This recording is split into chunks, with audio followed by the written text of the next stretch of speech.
What is up guys, welcome back to my channel. Today we are unboxing the DX28 Deluxe version of Darth Vader. If I remember correctly, this is the 8th Vader Hot Toys have made so far. DX27 is the standard version. DX28 comes with one extra diorama base, one extra head, and one extra chest panel. Both DX27 and 28 have a special edition, which includes a hologram. We all know that Darth Vader is a badass character with incredible powers, but in the original trilogy, we never get a chance to see how terrifying he really is due to the limitations of special effects and shooting techniques. Nevertheless, as we enter the 21st century, every time Vader appears on the big screen was breathtaking. In recent years, we finally get to see how powerful he truly is. In Rogue One, in Kenobi, these scenes were shockingly awesome. First off, the packaging follows the same black design of the Star Wars series. On the front, there is an official image of the figure along with a cardboard that tells this is the deluxe version. Removing the outer layer, the cover of the inner box is full of the dark side of the Force. The red and black combined with oversized headshots, it looks so good. Moving to the next layer, this cardboard displays an image of the fight between Obi-Wan and Vader, with the most heartbreaking line from the entire show under it. Anakin is gone, I am what remains. Inside, on the top layer is the main body, extra hands, extra helmet, chest panel, and the hologram.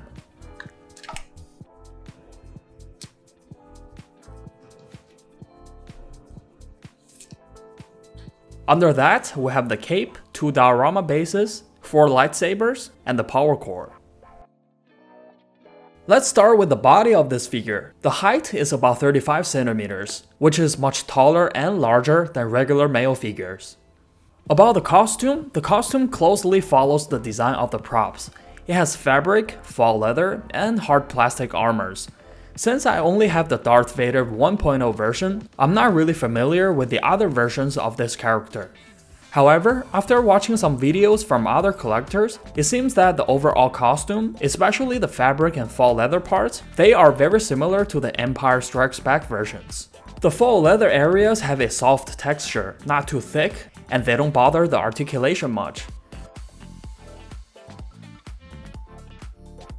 The stitching in these areas is pretty nice, and the overall ratio of these lines are great. When the arms are raised, there is a slight lift in the shoulder armor, but the connecting points aren't elastic, so the extent of the lift is limited. Any further movement greater than this might cause breakage.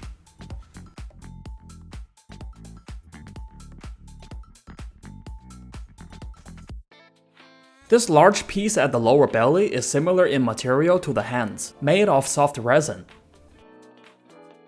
The sleeve cuffs are also very neat.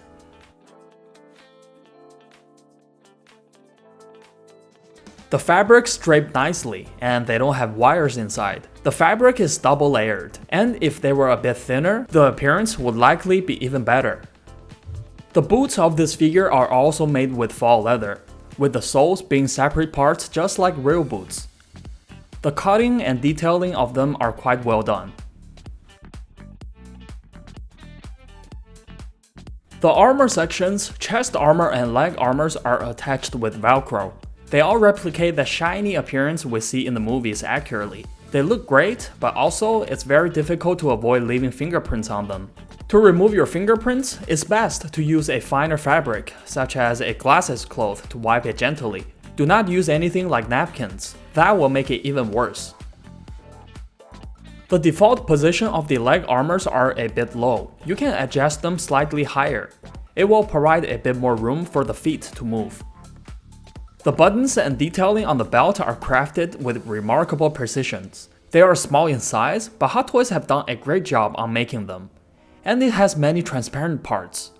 Additionally, the detail sharpness of the chest panel is also beyond the average. I think it's much better than those on Iron Man's and other superhero characters. Look at it from the backside, you can see it has a lot of independent components. On the back of the body, there are 3 exposed wires, each supplying power to the belt and the chest panel. Now let's take a look at this highly anticipated battle damage helmet. The right side doesn't differ much from the previous versions, so let's dive right into the battle damage side. Compared to the official images, there is some slight loss of details in the broken parts of the helmet. Firstly, the edges appear smoother and rounder. They don't look as sharp as the official images. Secondly, a noticeable detail loss is at this middle part. It's supposed to have cracks as well, but the final product only has some dirt paint, which is a bit disappointing. Additionally, this little piece is a separate part, so be careful not to snag it on anything, it might break. Other aspects of this head are pretty well. From the side, you can clearly see that the inside of this helmet has layers. The microphone below is also nicely replicated. However, upon removing the outer part of the helmet, you will notice that this version does not have the internal structural details like the Empire Strikes Back version. These two parts are connected with several small plugs. The head sculpt of Hayden is really impressive in my opinion. Although the face has been seriously damaged and with no eyebrows and stuff, you can still see that this is him, and he does look terrifying.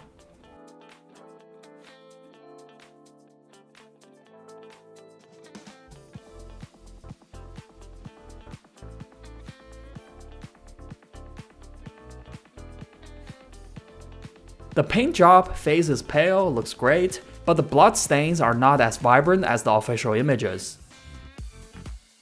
The eye is a rolling eyeball, although only one eye is showing, but still, it looks very cool and scary.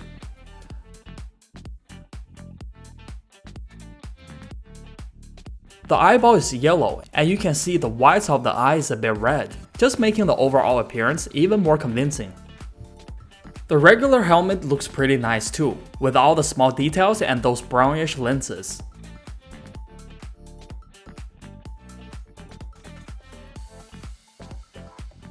The cape this time is double-sided, with one side showing battle damage and the other side appearing normal.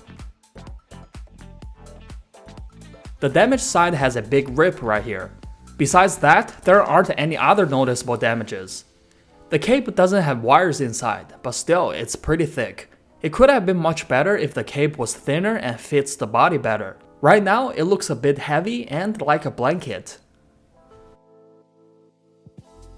To put on the cape, remove the helmet and then just leave it on the body. In terms of accessories, the default hands are relaxed hands. Additionals including a pair of force hands, a pair of gripping hands, a fist, a choking hand, and a open palm hand.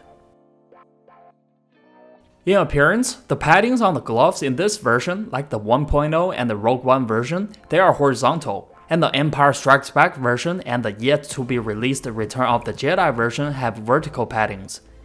Due to the lack of articulation on the wrist joints, some hands are curvy. All hands are made of resin, and the detailing on the surface of the gloves is quite well done. When you change hands, the sleeves will be pushed up, so it's better to pull the sleeves down a bit first.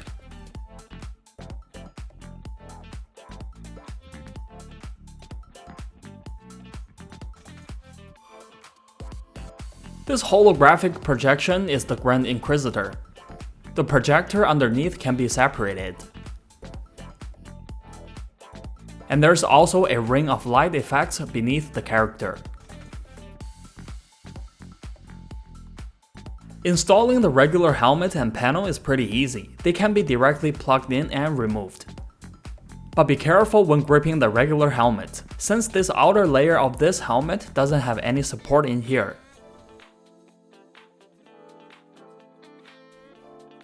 This time, the panels don't feature any text, but have a lot of transparent buttons. There are 5 lights on the chest, they are green and red. Not just white light with colorful covers on top. When the lights are turned on, the overall appearance looks much better than the previous versions that without this feature.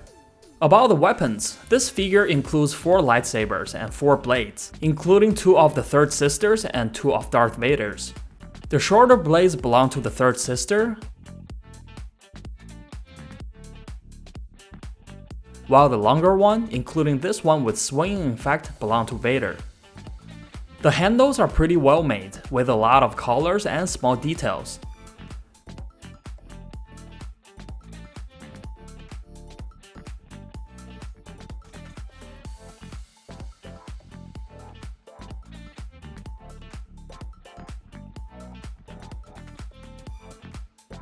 The handles can be handheld or attached to the waist.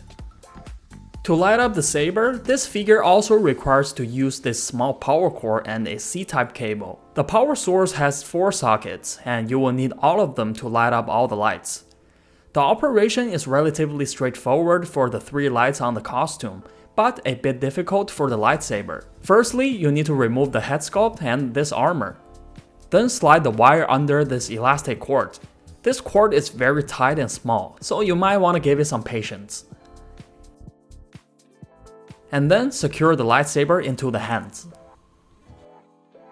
The light is very bright, and the effect after attaching the blades is indeed better than those previous versions that use battery arms. However, there are still some unevenness in brightness between the bottom and the top of the blades, especially noticeable in this swing effect. Now let's take a look at these bases. The standard one is same as the one from the Battle Damage Mark 85, which doesn't have anything particularly special in appearance. Hot Toys only changed the color to gray, and still, the middle section doesn't have a flat surface for the figure to stand firmly. This time, the stand is a support that can be placed between the legs, providing stable support without too much contact with the costume. Additionally, the base that only comes with DX28 is a piece of ground of Imperial base. It features 3 lights on the top surface.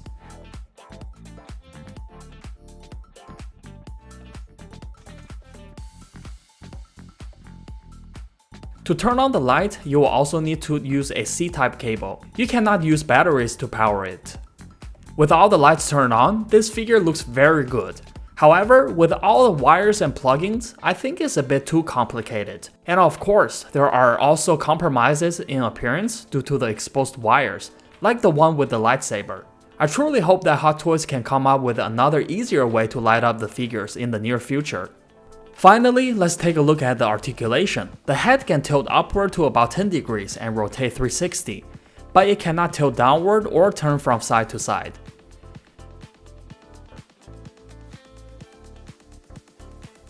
The arms can be raised to about 90 degrees horizontally and have a range of about 70 degrees for both forward and backward movements. The upper arm can rotate inward and outward, and the elbows can bend to about 100 degrees. In the torso area, there's about 20 degrees of forward and backward tilting and turning side to side.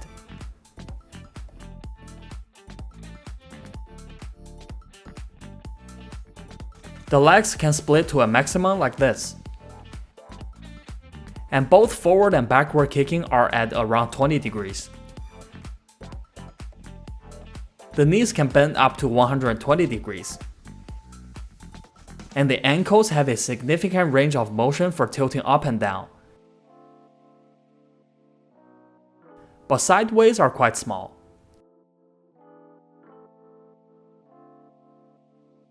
Overall, this Darth Vader stands out as one of the most unique looking ones so far. The appearance is really cool and attractive. As a product in the DX series, the amount of accessories for this one is also more than the previous versions, and it can recreate 2 different looks. If you are not a die-hard fan of Darth Vader who just need one for your collection, this figure is likely the best option currently available. Alright, there you have it, the DX28 Deluxe version of Darth Vader. I hope you all have enjoyed the video. If you did, please like and subscribe, and I'll see you guys in the next one.